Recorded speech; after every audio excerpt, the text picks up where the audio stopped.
Each week, I'm joined by a top country star who stops by the studio to give me a hand counting down the hits. Along this week is Morgan Wallen. How are you? What's going on? So much going on in your life right now. Of course, you're on the road with the One Night at a Time tour, and you're out there playing stadiums. Yeah. When you're talking about selling as many tickets as you sold this summer, which is really the first full stadium tour summer Yeah, for you, it is, yeah. that's just got to go like, really? Yeah, I mean, you get nervous beforehand because you don't really know. Like, everybody's telling you, like, yeah, we got this, you know, like, I promise. We got all the numbers to back it up and everything. I'm like, well, dude, what if this flops, you know? What if we put these stadiums on sale and they're like, nobody there? But it obviously didn't go that way. You know, like, we tried our best to make sure all my actual fans got it and make sure, you know, no scalpers and all that. And it's just, it becomes a kind of a strenuous process because you're trying to make sure that the right people get it and all that stuff. And I mean, my tickets didn't even go on public sale. They were all already sold out and on the pre-sale. That's It's just, I mean, it's just unbelievable. And I think there were still people like in the queue waiting to get them. And it's just like, man, I can't, you know, I wish I could play a thousand shows for you guys, but I gotta cut it off at some point.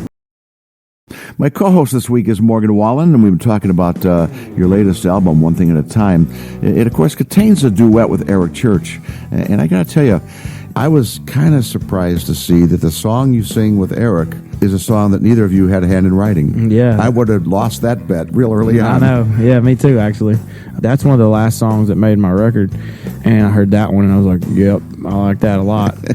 And I wasn't even thinking about features, man. I was on such a time limit. I was just trying to get the album done. So about literally the last week, I started like, well, maybe I probably ought to get a couple of my friends on here at least, you know. So I hollered at Eric and was like, man, I think this is the song we should do together. And he said, absolutely. So he showed up on Monday and sang it and, you know, did his thing on there. He absolutely crushed it. That was a cool day for me. Just, you know, how much I am a fan of his. Even though he's a good friend of mine now, I'm still a fan. You know, I know he's been doing it for a long time, but I still just see the love for music, and I see how it hasn't faded in one bit, and I love that, man. So it's cool for me to consider him a friend. It's really special for me. Eric is just a songwriter of the deepest order. Yeah, I mean his vision for a song it's super special. Him and Hardy are two of the people that I would, you know, that they're very different in their songwriting, but they're the way that they vision where the song is going to go are similar, because they just get to that, you know, whether it's the line before the hook that makes a song really good, or it's the line before going into the chorus that really just makes the chorus hit that much harder. They're really good at getting the main points of the song before they grasp that immediately. They know what those key points of the song are going to be. So it makes it. I don't know if that's easy for them. You know, I've never really asked them, but it's just like, it seems like it is. You know, where you get a song and you get an idea and we'll talk about it, and then they got the main points of the song down just, you know, really quickly. My co-host Morgan Wallen, up one at number 18 with Everything I Love. And listen, Morgan, before we leave the song, got to talk about one of your co-writers on this, because, of course, it's a friend of yours for years, and a guy who's actually out on tour with you right now, and that, of course, is Ernest. Yeah. I mean, Ernest is one of my best friends, you know, just in general in life, not even just with music, but he's been really crushing it lately as a songwriter, and now he's starting to do well as an artist too. So it's cool for me, you know, two of my best friends, Ernest and Hardy, both really growing and on the rise, and it makes me happy, man. Along with Ernest, Charlie Handsome. I don't know Charlie, never heard of him, but Ashley Gorley, of course. Yeah. The songwriter of songwriters. Charlie is he's not really, I wouldn't say he's new. He's newer than some of these other guys. He started out, he's been playing a long time. He's a really, really talented guitar player. Comes up with a lot of really creative guitar parts that really inspire me and whoever else we're riding with.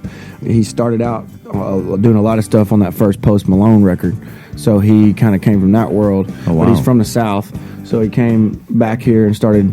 I think we wrote a song the very first day that he was in Nashville. He happened to be in Big Loud, and I said something. It was called "If I Know Me," and I said something. You know, if I know me, I do this or whatever. And we're like, well, let's just go write that right now. And it ended up making my record, and then we just ended up writing all the time. I'll tell you what, that time was pretty productive because Ernest and Charlie wrote a bunch of songs on your current album, including the one we just heard at 18, Everything I Love. Morgan Wallen's in here as my co-host this week, and up next is the latest from Tim McGraw. And when he was in here as my co-host, of course, he talked about you. Morgan Wallen is he's just really interesting. I don't know Morgan. I'd like to meet him and hang out with him, but his music and his fiery attitude and what he does is really interesting to me.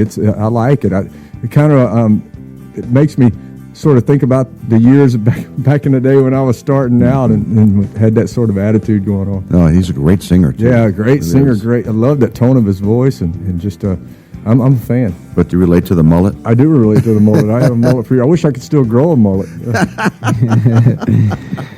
That's awesome, man. I had no idea that you guys were even going to play that, or even that he would have wanted to talk about me.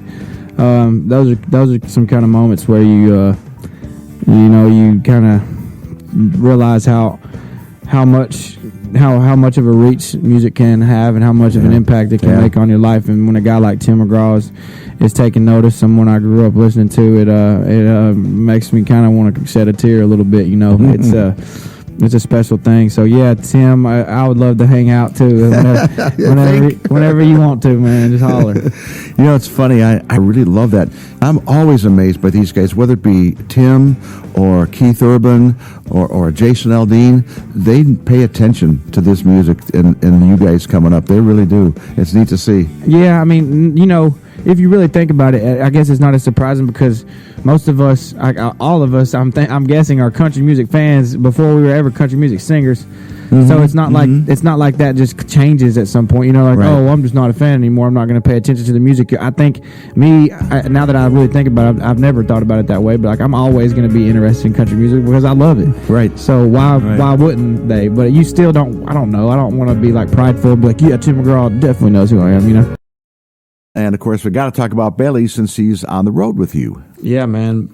Bailey's a good kid. I've actually spent a lot of time with him recently. He's just got an insane amount of energy and insane amount of passion, and he just brings a lot of joy to everyone around him. And he's got a really cool voice, cool songs. Mm-hmm. And, he's obviously really blowing up right now. And I don't know, man. I love the kid. I love, where he comes from, his family and everything. So I'm excited. It's cool just to see, just a little small town kid, kind of like myself, come and start making some noise in town and all around the country. So I'm proud of him and looking forward to seeing what he does. That's an interesting perspective for a guy like you, isn't it? It's almost like a ball player saying, well, I get him here, and how can I help him get to here? Yeah, and I mean, he calls me for advice and stuff all the time, and I do the best I can. I still don't, it's weird. It's still weird to me because I still feel like I'm learning and growing and all this stuff, and but then I'm like, well, I've actually been through that. He'll call me. I'm like, yeah, well, I know that too. Like, I do. I have a lot of wisdom that I've learned over. I've been in town 8 years now, so almost 8 years. So that's a good amount of time. We've been talking about your latest album, One Thing at a Time, and as I look down the list of songwriters, a lot of familiar names, a lot of friends of yours like Ernest and Hardy and other people you've written with a number of times before.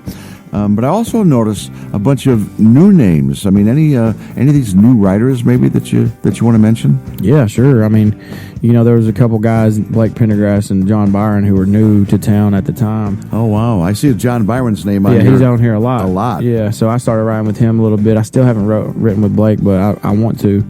But yeah, John, got their very first cut ever was on my Dangerous album. They wrote it together. It was 865. And I knew that song sounded special and different, and I could sense that they had some some special talent. So I've definitely taken interest in those two. Yeah, I would think so. Looking for talent, right? You're always looking for somebody that can inspire you. Yeah. I mean, like I love writing with new. I don't really love writing with new people. I can't say that, but if I believe in you and we get along and the music's great, then I'll Yeah, but you were a new writer at one point, and some people took a chance on you. No doubt. Had no clue, if this guy's going to be any good or not. And yes, no doubt. When you included the name there, John Byron was actually one of the writers on this song that's become one of your biggest hits, which is really saying a lot. It's at number 4 on the countdown this week. My co-host host, Morgan Wallen, Last Night. My co-host Morgan Wallen with a song that spent 3 weeks at number 1 in June, and it's at number 4 this week, Last Night. And Morgan, you got to be feeling that in your shows. Oh yeah, I usually play it in the encore, so it doesn't happen until like right before the very end. So I always know. I mean, my encore is like it goes pretty crazy, man. It's really fun. I look forward to it. I mean, the whole show has been going really well, but this is definitely one of the bright spots for sure. That's interesting to have your current single as an encore. Yeah, I mean, I couldn't find really where it would make sense otherwise in my set, so that's just where it ended up, and it's been going really well. For all the dates remaining on the One Night at a Time tour, head to morganwallen.com.